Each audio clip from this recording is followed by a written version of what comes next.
ఆంధ్రప్రదేశ్ హత్రాస్ జిల్లా తొక్కిసలాట ఘటనలో ఒక్కొక్కరిగా మృత్యువాత పడుతున్నారు. బోలే బాబాని పరుగెత్తిన జనం ఇప్పుడు గుండెలు వెలసేలా రోధిస్తున్నారు. భక్తి పారవస్యంలో కన్నవారిని అయినవారిని పోగొట్టుకుని అనాథలుగా మిగిలారు. ఇప్పటికే 120 మంది ప్రాణాలు కోల్పోగా 30కి పైగా ఆసుపత్రుల్లో ప్రాణాలతో పోరాడుతున్నారు. అసలేం జరిగింది? అధికారులు ఎందుకంత నిర్లక్ష్యంగా ఉన్నారు? వీటిని హత్యలనాలా, ప్రమాదమని మౌనంగా ఉండాలా? ఇంతమంది ప్రాణాలకు కారకుడైన బోలే బాబా ఎందుకు పారిపోయాడు? Let's focus.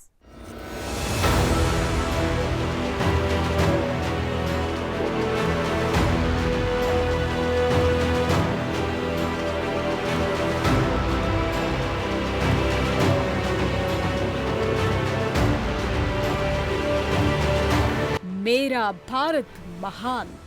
ఈ ఇన్క్రెడిబుల్ ఇండియాలో ఉన్న భిన్నమైన మత సంస్కృతి ప్రపంచంలో మరింకెక్కడా కనిపించదు. అయితే ఇదే దేశంలో ఆధ్యాత్మిక వాతావరణాన్ని ఘోరంగా కాలుష్యం చేస్తున్నారు కొందరు సెల్ఫ్ మేడ్ దేవుళ్ళు. బాబాలు మాతలమంటూ ఎక్కడి నుండి ఊడిపడతారో తెలియదు. ఒక్కొక్కరిది ఒక్కో అవతారం.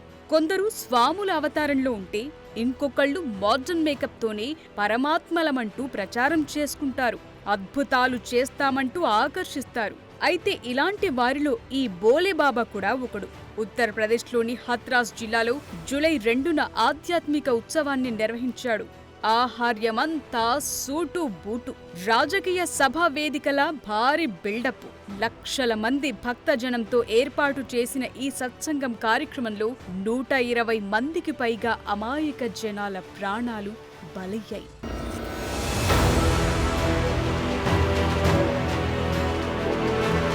జనం మెదడుకెక్కించుకున్న మతం పిచ్చి, వేలం వెర్రి వల్ల భారతదేశంలో ఊరికొక బాబా తయారైన పరిస్థితి. ఇక పాపులర్ బాబాలకు ఇక్కడ కొదవే లేదు. బాబాలంటే గుడ్డిగా ఎగబడే జనాభాను ఆసరాగా చేసుకుని ఈ బాబాలు చేసే విన్యాసాలు అన్ని ఇన్ని కావు. అయితే ప్రస్తుతం మనం మాట్లాడుకుంటున్న బాబా కూడా ఈ లక్షణాలకు ఏమాత్రం తీసిపోడు. ఒక బాబా నిర్వహించిన కార్యక్రమానికి లక్షలాది మంది రావటం, అక్కడ పెను విషాదం చోటు చేసుకోవటం యావత్ దేశాన్ని ఉలికిపాటుకు గురిచేసింది. బాబా అడుగు పెట్టిన మట్టిని తీసుకోవటానికి ఎగబడ్డారు జనం. వాళ్ల ఆశలు నెరవేరటం ఏమోగాని కంటి ముందే అయిన వారిని, కన్నబిడ్డలను కాపాడుకోలేకపోయిన పరిస్థితి. బాబా కారెక్కి వెడుతుంటే ఆ కారు వెళ్లిన దారిలో మట్టిని తీసుకోవటానికి వేల మంది ఎగబడ్డారు. జనంలో తొక్కిసలాట జరిగింది. అందులో నా అనుకున్న వారిని వెతుకోవడానికి గంటల సమయం పట్టింది. ఈ మూఢభక్తుల కాళ్ల కింద పడి పసిపిల్లలు ప్రాణాలు కోల్పోయారు. పిల్లలు, మహిళలే ఎక్కువగా ప్రాణాలు కోల్పోయారు. మృతుల సంఖ్య 100 దాటగా పదుల సంఖ్యలో ఆసుపత్రి పాలయ్యారు. ప్రాణాలతో పోరాడుతున్నారు.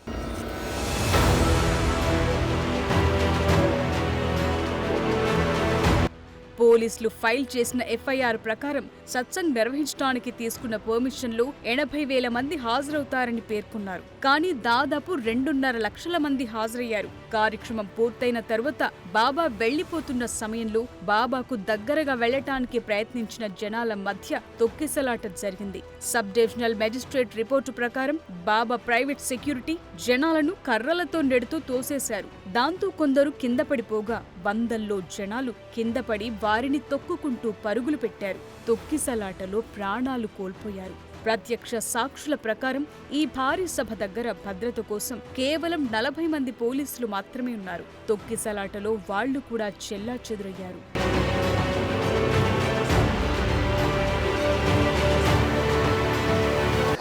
ఉత్తరప్రదేశ్ ముఖ్యమంత్రి యోగి ఆదిత్యనాథ్ ఘటనా స్థలాన్ని సందర్శించారు. దీనికి మూల కారణమేంటో పోలీసులు దర్యాప్తు చేస్తున్నారంటూ ప్రకటించారు. ఇది ప్రమాదవశాత్తు జరిగిందా, లేదంటే దీని వెనుక ఏదైనా కుట్ర ఉందా అనే కోణంలో పోలీసులు విచారణ చేస్తున్నారని, కారణం తెలుసుకున్న వెంటనే బాధ్యులను శిక్షిస్తామని వెల్లడించారు. అయితే ఇప్పటి వరకు ఎవ్వరిని అరెస్టు చేయలేదు. ఇంత దారుణానికి కారణమైన బోలేబాబాను కూడా నిందితుడిగా పేర్కొనలేదు. ఇప్పుడు బోలేబాబా పరారీలో ఉన్నట్లు తెలుస్తోంది. అయితే ఈ సభ ప్రధాన నిర్వాహకుడు దేవ్ ప్రకాష్ మధుకర్, ఇంకొందరు గుర్తు తెలియని వ్యక్తులను ఎఫ్ఐఆర్లో చేర్చారు పోలీసులు. ఈవెంట్కు హాజరయ్యే వ్యక్తుల సంఖ్యను నిర్వాహకులు దాచిపెట్టారని, ట్రాఫిక్ నిర్వహణ పరిస్థితులు కూడా సరిగ్గా అమలు చేయలేదని ఎఫ్ఐఆర్లో ప్రస్తావించారు. నిర్వాహకుల అజాగ్రత్త వల్లే తొక్కిసలాట జరిగిందని, బాధితుల బట్టలు, చెప్పుల వంటి కీలక సాక్ష్యాలను కూడా పారేయటానికి నిర్వాహకులు ప్రయత్నించినట్లు ఎఫ్ఐఆర్ పేర్కొంది. అయితే నిందితుడిపై భారతీయ న్యాయ సంహితలోని పలు సెక్షన్లు నేరపూరిత నరహత్య, హత్యకు సమానం కాని తప్పుడు నిర్బంధం వంటి వాటికి సంబంధించిన కేసు నమోదు చేశారు.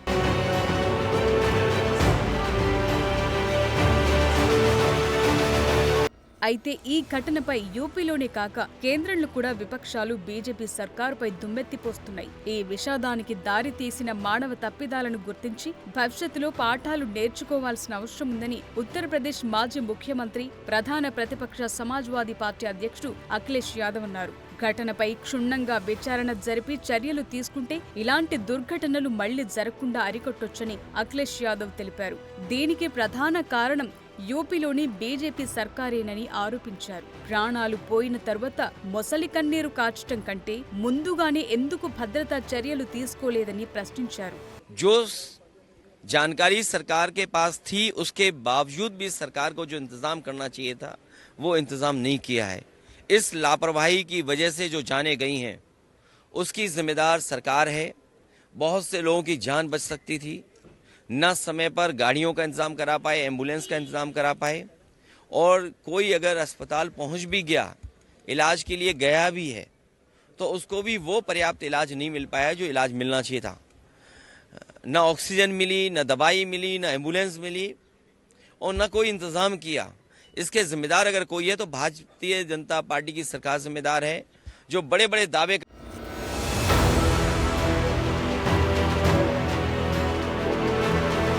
అయితే దీనిపై సుప్రీంకోర్టులో ప్రజాహిత వ్యాజ్యం కూడా దాఖలయ్యింది. అడ్వకేట్ విశాల్ తివారీ పిల్ను ఫైల్ చేయగా ఇలాంటి ఘటనలు మళ్లీ జరగకుండా ప్రభుత్వాలు చర్యలు తీసుకోవాల్సిందిగా ఆయన కోర్టును కోరారు. దేశంలో ఇలాంటి ఘటనలు చాలా జరిగాయని, ఇకపై ఇలా జరగకుండా ఉండటానికి రిటైర్డ్ సుప్రీంకోర్టు న్యాయమూర్తి ఆధ్వర్యంలో 5 సభ్యుల కమిటీని ఏర్పాటు చేయాలని విజ్ఞప్తి చేశారు.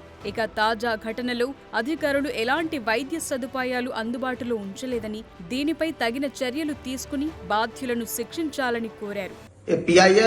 A PIL has been filed related to the Hathras stampede incident which has occurred on 2nd of July 2024.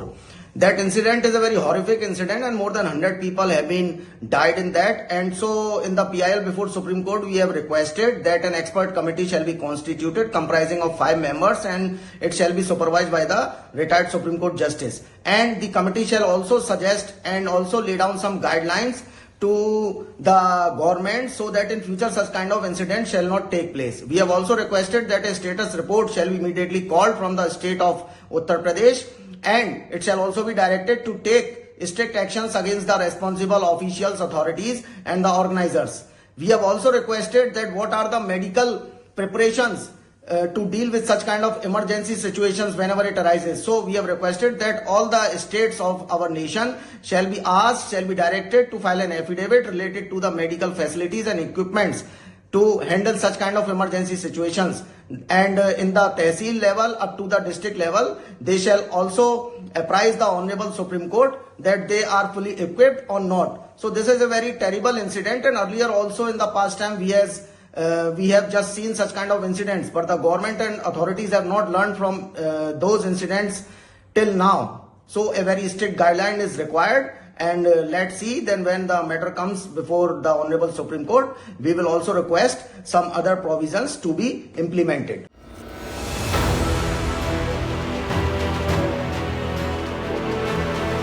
అయితే నేనే దేవుణ్ణి అని చెప్పుకుంటూ లక్షల మంది అమాయక పేద ప్రజల్ని ఆకర్షించి వారి మరణాలకు కారణమైన ఈ బోలేబాబాను ఎందుకు అరెస్టు చేయట్లేదని అడిగిన ప్రశ్నకు కూడా పోలీస్ అధికారుల దగ్గర సరైన సమాధానం దొరక్కపోవటం అనుమానాలను రేకెత్తిస్తోంది. ఈ ప్రశ్నపై స్పందించిన రాష్ట్ర పోలీస్ చీఫ్ ప్రశాంత్ కుమార్ ప్రస్తుతం అన్ని వైపుల నుండి దర్యాప్తు జరుగుతుందని, ఈ పరిస్థితుల్లో దీనికి ఏదో ఒక ముగింపునిచ్చేసి దర్యాప్తును ప్రభావితం చేయకూడదని అనుకుంటున్నారు. విచారణలో వెలుగులోకొచ్చే వాస్తవాల ఆధారంగా చర్యలు తీసుకుంటామని వెల్లడించారు.